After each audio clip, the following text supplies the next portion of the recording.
안녕하십니까. 신후 법률사무소의 김용대 변호사입니다. 오늘은 저희가 예전에 청년 전세자금 대출과 관련해서 대출 명의자가 모집책을 사기죄로 고소한 건에 대해서 검찰에서 최종적으로 불구속 구공판 기소한 사건에 대해서 말씀드리도록 하겠습니다. 이 청년 전세자금 대출이 뭐냐면 예전에도 말씀드렸지만 이게 2021년경부터 이제 집값이 많이 오르고 전세 보증금이 많이 오르고 그런 과정에서 정부 정책의 일환으로 한마디로 청년들한테 이제 대출을 시작해 준 거예요. 청년이라면 만 19세 이상인데 만 19세 이상이면 뭐 소득도 없고 직업도 없어도 1억 원을 무조건 대출해 준 거예요. 은행한테 대출을 해주도록 했죠. 그러면 은행은 이제 뭐 대출해줬다가 직업도 없고 소득도 없으니까 돈을 못 갚는 거 아니냐 그렇게 생각하실 분들도 계신데 결국은 이제 한국주택금융공사가 보증을 해줍니다. 결국 정부 정책이 일환이니까 은행한테 대출해줘. 대신 못 갚을 걸 대비해서 한국주택금융공사 보증을 해줄게. 쉽게 말씀드리면 뭐냐면 만 19세 이상 직업도 없고 소득도 없어요. 근데 1억을 대출해줘. 그럼 못 갚을 수가 있잖아요. 나중에 뭐 전세 보증금을 했다가 뭐 이자도 못 갚을 수 있고 뭐 다 받아서 어떻게 다 이용할 수도 있고 하는 건데 한국주택금융공사가 보증해 줄 테니까 1억 원을 대출해 줘 라고 해서 엄청나게 많은 사람들에게 대출해 줬죠. 근데 결국 이 과정에서 이제 무분별하게 대출해 주니까 대출 사기꾼들이 움직였죠. 조직적으로. 원래 이게 대출 과정이 좀 허점이 보이면 기가 막히게 이제 사기꾼들이 움직여요. 얘네들이 어떻게 하냐면 총책이 있어요. 총책이 있는데 총책이 이제 모집책들을 고용합니다. 임대인 모집책, 임차인 모집책. 너는 임대인을 모집해와. 너는 임차인을 모집해와. 이렇게 하는 거예요. 임대인 모집책들은 이제 주로 이제 영업하던 사람들을 모집해서 뭐 처음엔 부동산 업자인 것처럼 접근을 해요. 보통 이제 법적 지식이 부족한 사람들을 대상으로 혹은 전업주부를 대상으로 부동산 업자인 것처럼 접근을 해서 나중에 이제 말하는 거죠. 진행을 하면서 사실 이 사람이 들어와서 살 건 아니다. 근데 이 사람들이 이제 값싼 금리가 싸죠. 금리가 싼 청년 전세자금 대출을 받을 수 있도록 갈아타는 걸 도와주면 뭐 일부 사례를 하겠다라고 합니다. 그러면 그런 게 있어? 라고 하면서 오케이를 하는 경우가 굉장히 많아요. 그래서 임대인을 모집해오고 물론 총책 밑에 임대인 모집책이 여러 명이에요. 제가 하고 있는 사건에는 총책이 있고 임대인 모집책 한 명이 모집해온 임대인만 90명 가까이 됩니다. 90억인 거죠. 90억을 땡긴 거예요. 그리고 임차인 모집책들은 어떡하냐. 임차인 모집책들은 뭐 여러 가지의 방법은 뭐 너한테 뭐 사례를 하겠다라고 하는 경우도 있는데 보통은 가장 많이 쓰이는 경우는 만 19세 이상이니까 얼마나 모르겠어요. 사회적 경험이 없는 애들이에요. 없는 애들한테 네가 대출 받아서 나한테 돈을 좀 꿔줘. 그럼 내가 매달 수익금 얼마를 100만 원씩 하면 더 거의 이상을 주고 원금을 몇 년 후에 변제를 하겠다. 이런 식으로 구라를 칩니다. 거짓말을 치는 거죠. 그래서 임차인을 모집해요. 왜냐하면 임차인 모집책 구하는 게 어렵냐면 임대인은 특별히 뭐 본인에게 손해될 건 없는데 임차인은 결국은 내 명의로 대출을 받는 거잖아요. 내 명의로 전세자금 대출을 받는 거예요. 만 19세 이상이 됐으니까 자격이 됐으니까 소득도 없고 직업도 없어도 그 내 명의로 대출을 받는 거니까 나중에 결국 1억 원을 갚아야 된단 말이에요. 그러면 이게 임차인 모집할 때 그럴듯한 걸 던져줘야 돼. 1억 대출 받아서 줘 나한테. 그럼 내가 매달 몇백만 원씩 수익금 줄게. 원금도 보장할게. 이렇게 하면 이제 보통 이제 제가 했던 사건들은 대부분 지인을 통해서 들어왔어요. 뭐 선배, 학교 선후배거나 지인의 지인이거나 그렇게 평소 이제 친분 관계를 쌓아오던 사람들이 사실 모집책이었던 거죠. 모집책을 해서 하고 물론 이렇게 다른 방법으로 모집하는 경우도 많아요. 뭐 아예 대놓고 사기란 걸 공고히 한 다음에 청년 전세자금 대출의 명의를 빌려주는 사람들은 뭐 4천만 원 살아야겠다. 이렇게 뭐 임차인한테 4천만 원 싸주고 4천만 원 써버리는 사람도 있습니다. 그런 경우는 아무 생각이 없는 사람들이죠. 4천만 원 쓰고 나중에 1억 갚아야 되는데. 근데 보통 대부분 이렇게 속아서 와요. 임차인이 보통 어리니까. 어리고 이제 보통은 객관성이 떨어지니까 지인의 지인들이 이제 감언이설로 하면은 설마 이 형이 나한테 사기칠까? 그렇게 하나 넘어오는 경우가 많습니다.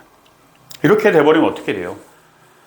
뭐 이게 청년 전세자금 대출이 실제적으로 내가 거의 들어가서 살 게 아닌데 대출을 받은 거잖아요. 이거 자체가 사기예요.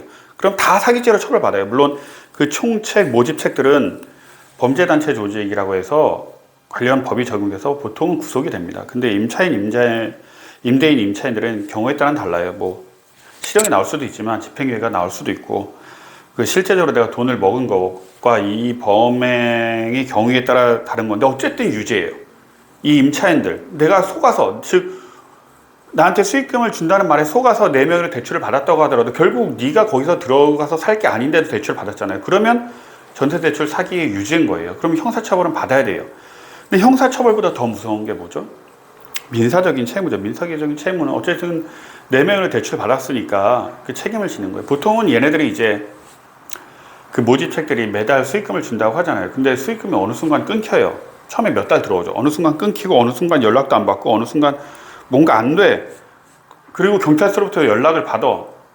전세자금 대출 사기 명의자니까 와서 조사받으라고. 그럼 거기서 이제 법적 설명을 듣고 아 이게 사기죄가 되는구나 라는 걸 그때서야 깨닫는 거예요. 물론 그때서 깨달았다고 하더라도 본인이 사기죄가 안 되는 건 아니에요. 법적 무지는 고려 대상이 되지 않습니다. 본인이 이게 예를 들어 교통법규 위반이랑 비슷한 거예요. 내가 뭐 교통법규를 몰랐다고 해도 위반했으면 처벌받는 거예요. 이것도 마찬가지예요. 위법성에 대한 인식은 고려 대상이 아니에요. 형사처벌 받는 것뿐만 아니고 민사적인 책임도 져야 되는데, 이제 저희 같은 경우는 이제 옛날에 집행유예를 받았어요. 결국 전세자금 대출 사기로. 근데 이제 모집책을 고소한 거예요. 모집책을 사기로.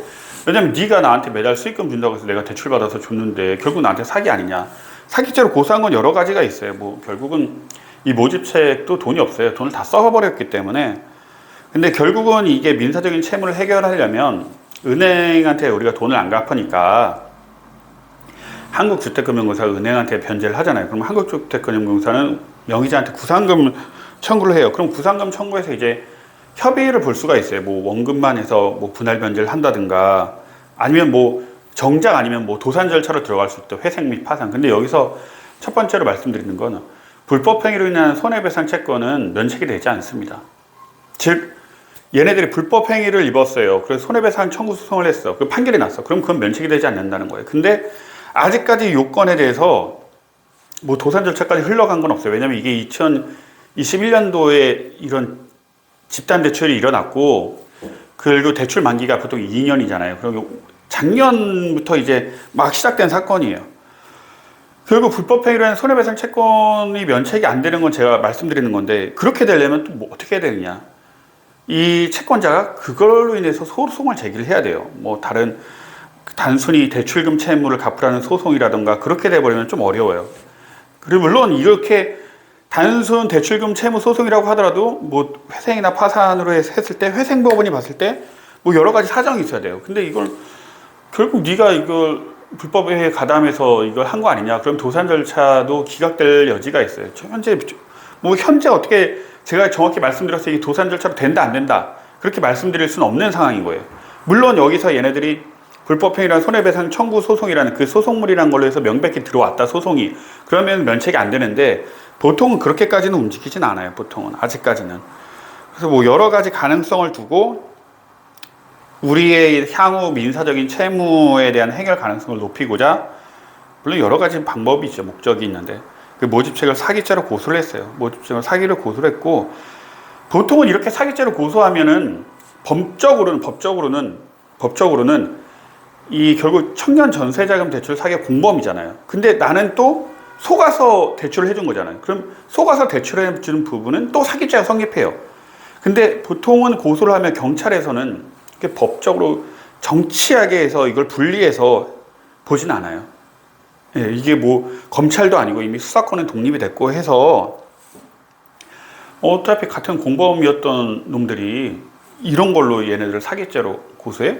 그냥 불송치를 해버리는 거예요. 이제 수사권이 독립이 돼서 불송치라고 뭐냐면 경찰이 아예 그냥 검찰한테 사건을 안 넘기는 거예요. 옛날에는 검찰한테 넘겨서 검찰이 다시 사건을 보고 이거는 기소 의견 되겠는데 한번 추가적인 조사를 해보고 기소 의견 송치해, 아니면 이거는 무혐의로 되어 있는데 무혐의 송치해, 이렇게 수사지를 했었는데 이제 그렇게 안 한다 이거죠. 경찰이 그냥 대충 두리뭉실 봐서 어쨌든 전세 대출 사기 공범이었던 거 아니냐, 공범이었잖아요. 그러면 지들끼리 고소하는 거를 굳이 뭐 처벌해야 되느냐, 그냥 불송치 결정한다는 거예요. 근데 요거는 이것도 처음부터 경찰이 그럴 소지가 있었는데 처음부터 관련 증거 자료를 어느 정도 취합했고 또 우리 측 형사 재판에서 증인 신문을 했었어요. 저희 측 청년 전세자금 대출 사기로 하는데 모집책을 증인으로 불러서 결국 네가 거짓말을 했던 부분이 이제 증인 신문 조서로 남은 거죠. 그걸 또 추가적인 증거로 제출했어요.